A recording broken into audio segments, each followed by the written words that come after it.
না, ডান হাতেই খাচ্ছি, বিসমিল্লাহ কইছি ভাই, চিন্তা করতেছি। গ্রিন অ্যাপল মিষ্টি, তবে এই মিষ্টি চিন্তা করতেছি যে ঘটনা ঘটলো কেমনে। হ্যাঁ, কথা বলছি এই মুহূর্তে সার্জিসকে নিয়ে। ছেলেটার কপাল ভালো, যখন ছাত্রলীগে ছিল তখন একদম হাই প্রোফাইল জায়গায় অবস্থান করতে পারছে। তারপর তো সরকার পতনের ক্ষেত্রে দ্য হিরো অফ বাংলাদেশ হয়ে গেল। এরপর বিএনপির সাথে যে বাকবিতণ্ডা জড়াচ্ছে, ব্যাকআপটা কি? ব্যাকআপ শুধুমাত্র এনসিপি না। মজার বিষয় হচ্ছে সার্জিসের বিরুদ্ধে গাজীপুর বিএনপির একজন নেতা মামলা দিয়েছেন, কারণ গাজীপুরে যে সাংবাদিক তুহিন হত্যাকাণ্ড ছিল সেটা নিয়ে সার্জিসের চাঁদাবাজির অবস্থান, মানে তিনি যে স্টেটাসটা দিয়েছেন সেটাকে কেন্দ্র করে মানহানির 10 কোটি টাকার মামলা। তো এই মুহূর্তে ওটা নিয়ে সার্জিস আবার কথাও বলছে। এরপর আমরা দেখলাম যে চরমোনাই পীর তিনি একটা ডায়লগ তৈরি করছেন যে চাঁদা তুললে পুরস্কার, ধরা পড়লে বহিষ্কার, ভাইরাল হলে গ্রেপ্তার। বিএনপি এই নীতি নিয়ে চলছে। বিএনপিকে এক হাত নিয়েছেন সার্জিসের মামলার ইস্যুতে চরমোনাই পীর। তিনি বলছেন বিএনপি আজ সারা দেশে লুটপাটের রাজত্ব কায়েম করছে। তারা শত শত কোটি টাকার সাদা পাথর লুট করে নিয়ে যাচ্ছে। তারা চাঁদাবাজি এবং লুটপাটের রাজত্ব কায়েম করতে কেবল যেন একটা নির্বাচন চাচ্ছে। তারা দেশে আরেক ফ্যাসিবাদী ব্যবস্থা চাপাতে চায়। চাঁদা তুললে পুরস্কার, ধরা পড়লে বহিষ্কার, ভাইরাল হলে গ্রেপ্তার, এই নীতি নিয়ে বিএনপি চলছে। এমনকি তিনি এখানে আরো গুরুত্বপূর্ণ অংশ যেটা বক্তব্য দিয়েছেন যে প্রোগ্রামটা ছিল আপনার কিশোরগঞ্জের আজিমউদ্দিন উচ্চ বিদ্যালয়ের যে মাঠ আছে সেখানে রাষ্ট্র সংস্কার, গণহত্যার বিচার, পিআর পদ্ধতি, এটা নিয়ে আমি 2টা ভিডিও করছি, দেখে নেবেন। পিআর পদ্ধতিটা এবার নির্বাচনে খুবই বড় ফ্যাক্ট হবে।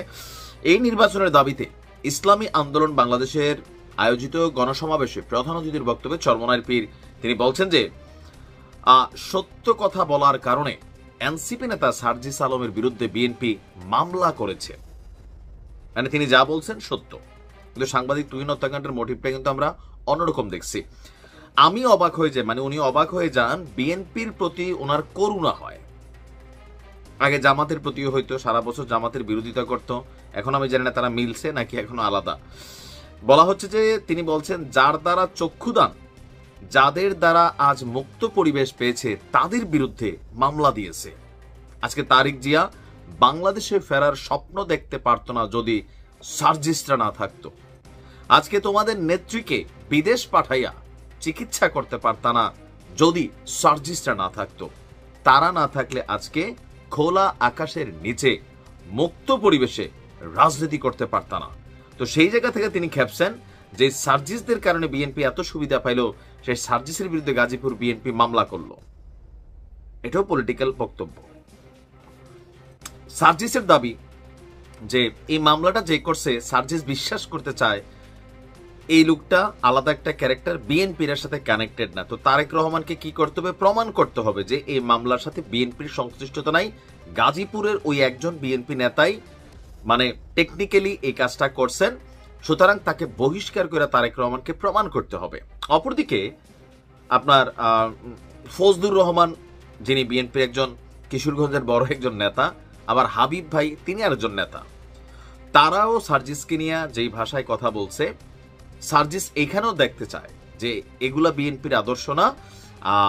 বিএনপি তাদের বিরুদ্ধেও সাংগঠনিক ব্যবস্থা নিয়ে প্রমাণ করতে হবে যে বিএনপি ভিন্ন। এখন প্রশ্ন হচ্ছে জনাব তারেক রহমান কি সিদ্ধান্ত নেবেন বা মির্জা ফখরুলরা কি সিদ্ধান্ত নেবেন? সার্জিসের পক্ষে শুধুমাত্র এনসিপি না, চরমোনাই পীর এখন সাপোর্ট দিচ্ছে। তবে আমাদের দেশের এই ধর্মীয় দলগুলোর একটা চরিত্র আছে, যেদিকে বৃষ্টি এদিকে পাতলা ধরে। আমাদের এই পীর সাহেব তিনিও কি নির্বাচন করছিলেন না আওয়ামী লীগ সরকারের সময়? করছিলেন তো, পরে দিয়ে তিনি ওইখানে উল্টাপাল্টা ঘটনা ঘটছে, এগুলো অনেক কিছু আছে। তো যাই হোক, এই মুহূর্তে সার্জিসের জন্য এটা বড় একটা প্রাপ্তি যে চরমোনাইয়ের সাপোর্টটা আসলে বড় সাপোর্ট। কিন্তু এই কারণে অনেকে বলে যে চরমোনাই, জামাত ইসলাম, হেফাজত ইসলাম, এএনসিপি এরা সবাই মিলে একটা টিম, জাস্ট ভিন্ন ভিন্ন ক্যারেক্টারে আছে। যদিও আমি এটাকে বিশ্বাস করি না, কারণ প্রত্যেকের রাজনৈতিক এথিক্সটা আলাদা। কারণ হেফাজত আবার জামাত নিয়ে যে বক্তব্য দিচ্ছে এটা তো দেখছেনই। যাই হোক, দেখা যাক কি হয়।